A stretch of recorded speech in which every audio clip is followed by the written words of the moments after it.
You're listening to the N2K Space Network.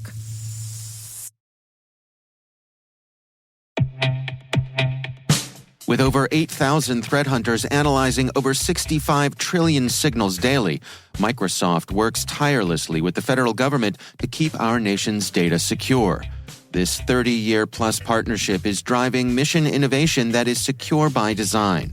Whether optimizing your existing defenses or tackling advanced threats with AI, Microsoft gives you the intelligence and the automation you need to defend at mission scale. Let's work together to stay ahead of emerging threats and secure your mission anywhere.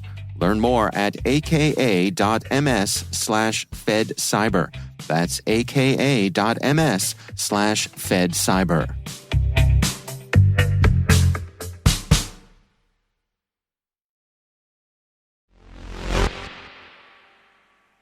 Get the DeLorean out of the garage, everybody. We're going to travel back in time today in our T-minus time machine to May 2023.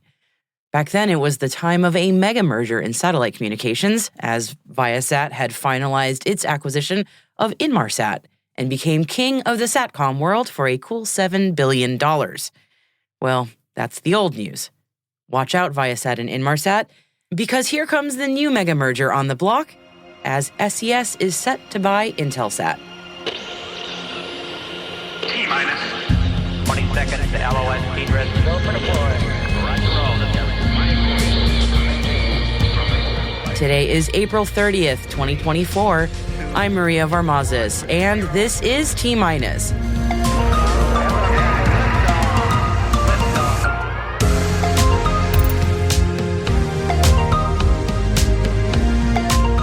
SES to acquire Intelsat for $3.1 billion. Kuva Space awarded 1.8 million euros to participate in ESA's CSS program. China's Shenzhou 17 crew have landed back on Earth. And our guest today is Musa Mishamo, founder of Kilimanjaro Mobile Planetarium in Tanzania. He's doing incredible work in outreach and education, so stay with us to hear more about what he's doing.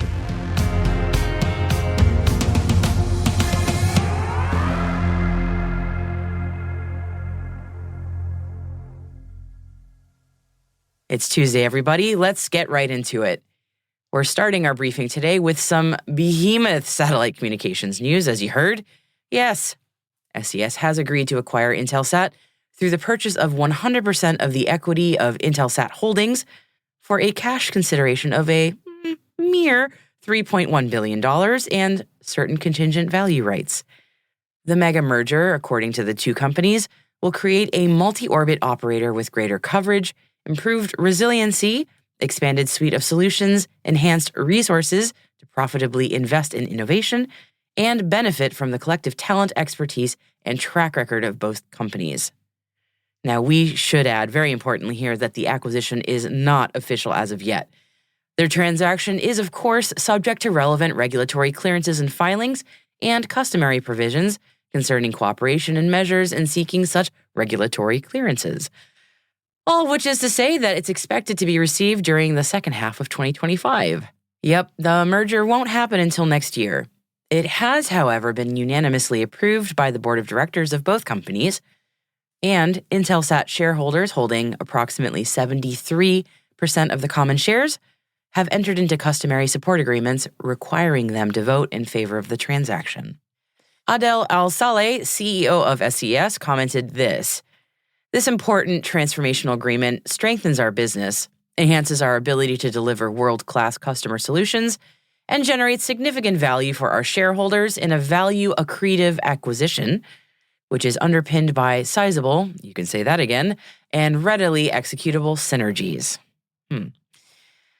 Now, staying with satellite tech, Finland-based Kuva Space has been awarded a 1.8 million euro contract to participate in the European Space Agency's Continuous Safety Services program. The program is designed to provide advanced hyperspectral situational awareness information for monitoring and mitigating civil security and crisis events. 5 nations under ESA, and those would be Austria, Belgium, Finland, Portugal, and Switzerland, have contributed funding to create Smart Connect, which is a consortium of various technology actors led by Austrian company Geoville.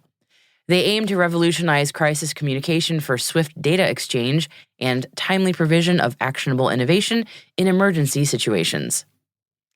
And staying in Europe, but moving over to France now, and Unseen Labs have shared details about a new satellite constellation that they plan to launch in 2026. Unseen Labs currently operates a satellite constellation specifically designed for maritime surveillance. Their satellites have provided intelligence to combat illegal fishing, piracy, and other maritime threats, effectively covering vast areas at sea. The company says it's expanding its surveillance capabilities to include terrestrial and space environments, in addition to maritime, with its upcoming constellation. The new fleet of advanced 150-kilo satellites will be tailored to monitor a wider range of emissions across all domains, enhancing global security and compliance capabilities. Kuva Space has announced a new partnership with AI company Preligens. Preligens will leverage synthetic aperture radar imagery from Kuva Space to complement its advanced expertise in optical imagery analytics. The companies say that this collaboration paves the way for significant advancements in SAR-based, AI-driven geospatial intelligence solutions designed to support critical missions in defense and intelligence. Taking a look at human spaceflight now, and the 3-man Shenzhou 17 crew have returned to Earth after completing a 6-month mission aboard China's Tiangong space station. The crew landed at the Dongfeng site in North China's Inner Mongolia Autonomous Region in the Gobi Desert. The Shenzhou 18 crew arrived late last week to take over scientific research on board the orbiting space lab. And brace yourself for the next big launch from China in the coming days. China's planning to send a robotic spacecraft on a round trip to the moon's far side in the first of 3 technically demanding missions that will pave the way for an inaugural Chinese crewed landing and a base on the lunar South Pole. The Chang'e 6 spacecraft is due to be launched soon, with the mission to collect soil and rocks from the side of the moon that is permanently facing away from Earth. And we're going down under next. And the Australian government has announced funding for 3 collaborative space projects with India. The projects will receive a total of 18 million Australian dollars, that's over 11 million US dollars, as part of the International Space Investment India Projects program. Each project will include a number of Australian and Indian partners who will help address climate change, boost manufacturing, and advanced artificial intelligence, among other objectives. Turning our sights to financials now, KBR has announced its first quarter fiscal 2024 financial results. The engineering company posted a revenue of $1.8 billion, up 7% on a year-over-year basis. Net income attributable to KBR was $93 million, which is up $7 million compared to first quarter 2023, due to higher gross profit.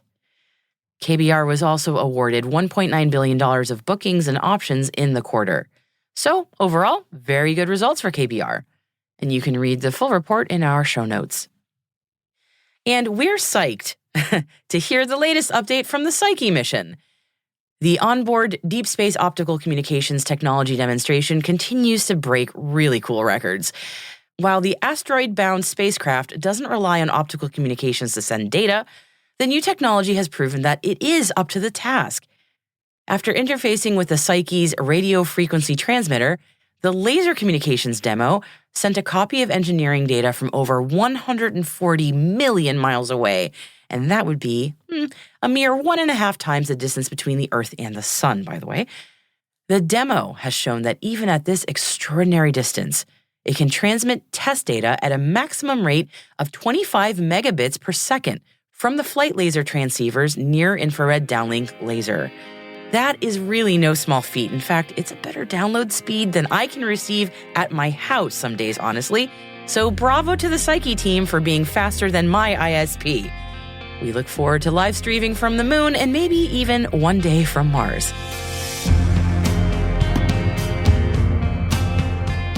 And that concludes our Intel briefing for today. We've added some must-read articles in our show notes today, including Slingshot Aerospace's report on the risks of operating in space, the latest on plans for a national space guard in the United States, and an announcement on the new Stennis Space Center director. All those stories and links to further reading on all the headlines that we've mentioned can be found at space.n2k.com.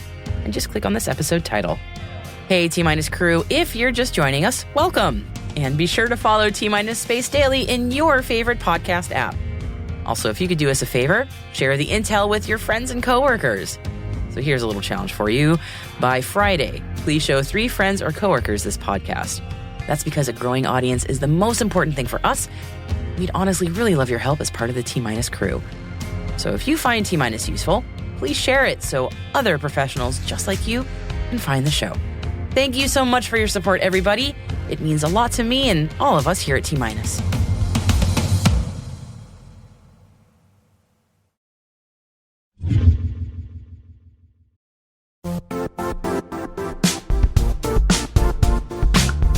And now, a word from our sponsor, Zscaler, the leader in cloud security. Cyber attackers are using AI in creative ways to compromise users and breach organizations. In a security landscape where you must fight AI with AI, the best AI protection comes from having the best data. Zscaler has extended its zero-trust architecture with powerful AI engines that are trained and tuned by 500 trillion daily signals. Learn more about Zscaler Zero Trust Plus AI to prevent ransomware and AI attacks. Experience your world secured. Visit zscaler.com/zerotrustai.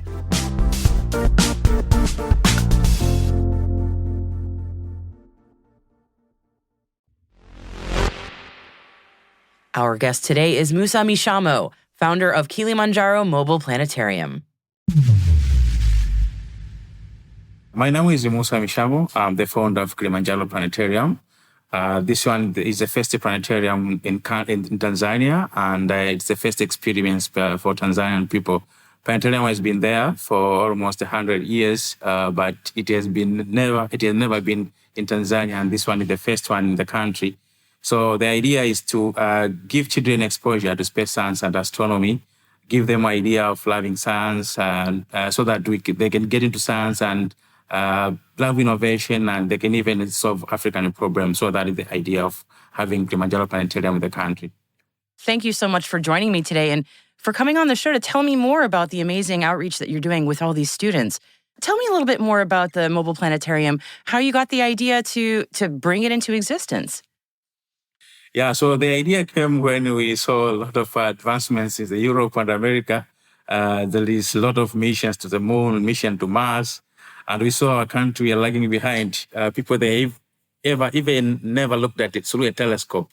So when I visited Europe, I saw big planetariums, and I said, at least I have to bring this amazing experience to children in Tanzania. They can have a feeling of space and love innovation and science as well. So the idea is to make them love science, and at the end, they can be innovative and solve African problems, because we know space can solve a lot of African challenges. Yeah, absolutely. And it's amazing to see how different countries are using space to address their specific needs. It's really been fascinating to watch that. Tell me a little bit more about what the students experience when they come into the planetarium. What kind of things are you showing them? Yeah, so what we are showing them space-related contents, like mission to Mars, the Apollo missions, from the Earth to the universe. We show them astronauts moving from the Earth to the universe, to space. So we are fascinating them, and they feel like they are traveling from the Earth to space, because inside the planetarium, you can get that feeling like you are traveling from the Earth to space. So we get them loving science, and most of them, they want to become astronomers. Some of them, they want to become pilots. Some of them, they want to become aeronautical engineers. And most of them, actually, they dream to travel to space. So after the show, they say, oh, I want to go to space. And I usually tell them, okay, you are the one who will take Tanzania to space and even to the moon. Yeah. I keep those dreams going. That's how it starts. That's so beautiful. I love hearing when kids are inspired like that. So I would imagine, you're also doing outreach, not just with the planetarium, but you mentioned earlier also high-altitude balloons and telescopes are part of this? Yeah, so we are doing high-altitude balloon and telescope as well. So apart from the mobile planetarium, we have telescope. Telescope has been there for 400 years, but it's very rare for a child in Tanzania have looked through one. So we give them this experience. so that they can see different sky events. So we do stargazing events in different regions of Tanzania. We have very, very dark sky. Unlike other developed countries, they have polluted sky, but our sky is very clear and it's very dark. So we give them that feeling using a telescope and high altitude balloon as well.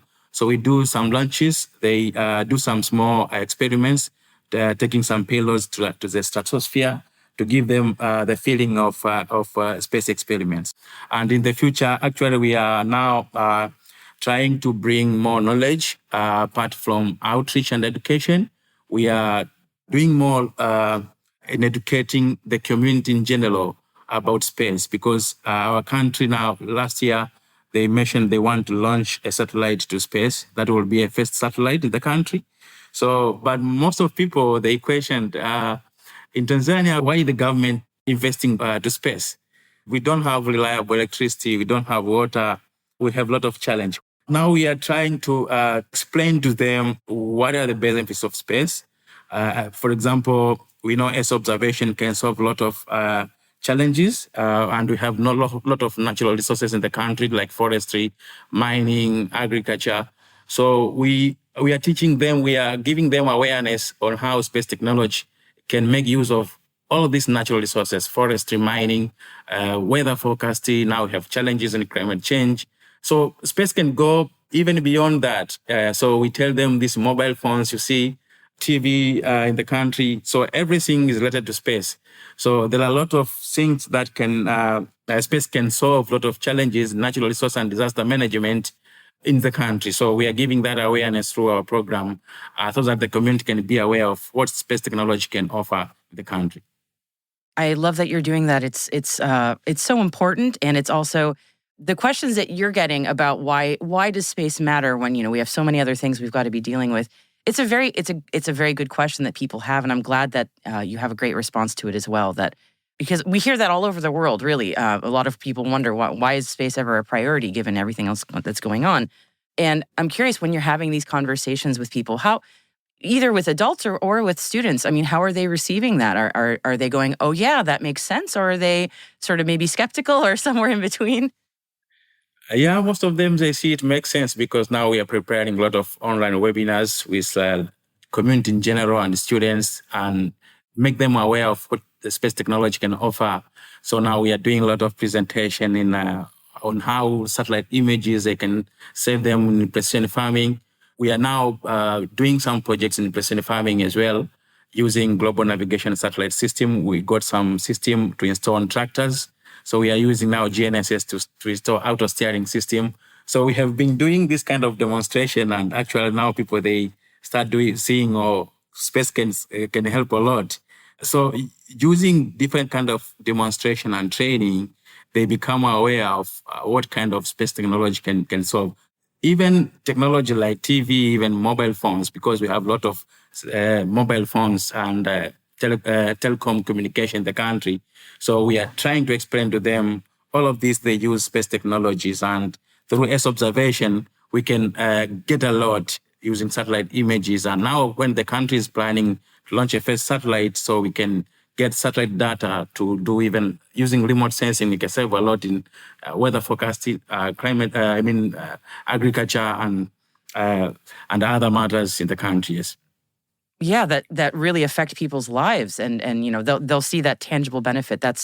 It's always amazing when people can realize what space can do. It's really a wonderful thing, because otherwise it does seem very abstract, and I understand that. For sure. It's not a thing that we can easily see. I love hearing stories from people like yourself who work with students, because you're there in that really magical moment when a lot of students their minds are open to these incredible possibilities that they've maybe never considered. I'm wondering if you have a favorite story or experience you want to share. Like when you mentioned when kids first see the rings of Saturn. I love that moment, and when people first see the rings of Saturn through a telescope. So anything like that you want to share, I'd love to hear it. Yeah, so up to now, we have reached out to 15,000 students in the country, and we are planning to reach to 50,000. But the interesting thing is that most of the kids, first of all, they ask me, have you been to space? because they like that experience. And Most of them actually, they're starting to love to become astronomers and aeronautical engineers. And during our visits, I can see, for example, in the remote areas of Tanzania, so it's the first time for them. Some of them they're getting scared to get in the dome, but when they get it, they say this is the best experience ever. Because we have been studying this in the textbooks. We have been drawing Jupiter and Saturn in the just on the paper, but being able to see them using these visuals, and it's make like reality, and I think we feel a lot, and we understand most of the classroom lessons. For example, the solar system, they understand more the topics of solar system, reflection of light, and other physics and geography topics when they get into the dome. Yeah. So most during our visits, we like bring to them the reality and say, "Oh, I have been studying this a lot," but being able to see is like I'm traveling to space. Yeah. Yeah, absolutely. Getting that there's nothing like it. There's really nothing like that demonstration of everything that you've been learning, and it finally so many things start to make sense. That's such a great moment. Yeah, I love that. Musa, I've had a really nice time talking with you, and I really appreciate you telling me so much about the program that you're working on and also your long-term vision. And I wish you all the best because it's a really, really wonderful cause. I want to make sure that I give you the last word. If there's anything that you want to share with our audience that maybe we haven't talked about, you want to let people know, or just to share. We are now planning to launch a lot of space-based projects, especially in Earth observation and global navigation satellite system. Now we are giving awareness of GNSS applications, and we started with agriculture. We have installed some of the auto steering system on tractors for precision farming, and we are planning to go to drones, spraying drones in agriculture. So those are the kind of projects we are planning to do. And we are hoping when the government is going to launch satellites, there are going to be more awareness of space activities in the country. And so we are welcoming investors and any support from people if they are willing to support this kind of children, because now we want to reach out to 50,000 students in the next 3 years. Because this planetarium now, it has been a talk of the town, because we are getting a lot of calls from different regions of Tanzania. Some of them, they are in 1,500 kilometers. They want us to go there and give this experience. So it has been a good experience in the country. And what we want now to do is to have like 4 mobile domes in different regions of the country, maybe south, north, east, and west, so that we can reach to more students and give this kind of experience. We are trying to make it more accessible, and so that people they can get more information about space, and we can have this kind of talks and conversation in the country on how we can leverage space technology to solve a lot of African problems, particularly Tanzania.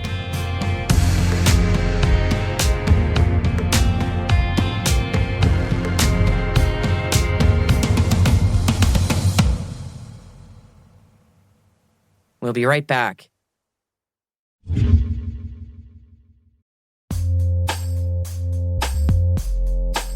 Hey everybody, today I want to highlight a name that all of us know well, and that is our sponsor, Splunk. You need to keep operations humming around the clock, but potential disruptions are everywhere. Splunk helps you predict problems and find and fix issues fast so you can reduce risk and ditch downtime. The world's largest enterprises rely on Splunk's unified security and observability platform to become more efficient, resilient, and innovative. With Splunk, you can react quickly, evolve faster, and be ready for anything. Stay ahead of disruptions. Learn more at splunk.com/resilience. And we thank Splunk for sponsoring our show.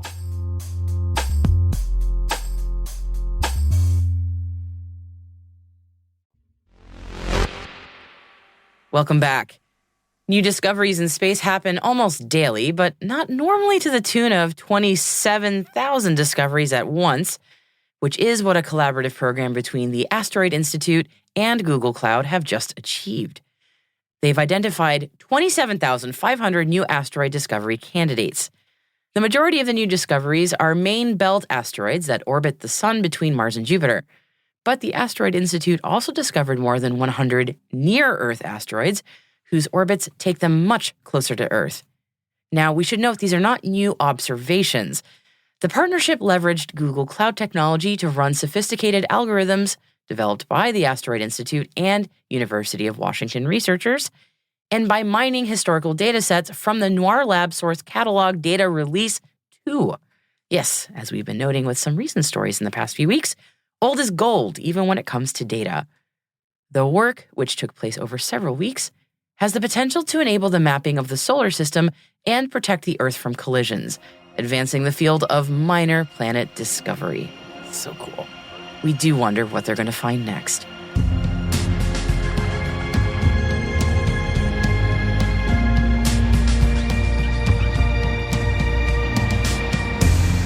And that is it for T-Minus for April 30th, 2024. For additional resources from today's report, check out our show notes at space.n2k.com. We're privileged that N2K and podcasts like T-Minus are part of the daily routine of many of the most influential leaders and operators in the public and private sector, from the Fortune 500 to many of the world's preeminent intelligence and law enforcement agencies. This episode was produced by Alice Carruth, mixing by Elliot Peltzman and Trey Hester, with original music and sound design by Elliot Peltzman. Our associate producer is Liz Stokes. Our executive producer is Jen Iben. Our VP is Brandon Karpf. And I'm Maria Varmazis. Thanks for listening. We'll see you tomorrow.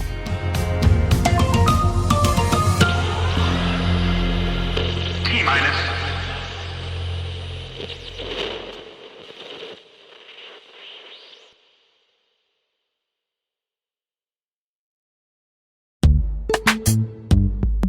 And now a word from our sponsor, Netskope. Netskope is a worldwide leader in SASE and Zero Trust. Its unified platform, Netskope One, provides optimized access and Zero Trust security for people, devices, and data anywhere they go, helping customers reduce risk, accelerate performance, and get unrivaled visibility into any cloud, web, and private application activity. To learn more about how Netskope helps customers be ready for anything on their SASE journey, visit netskope.com.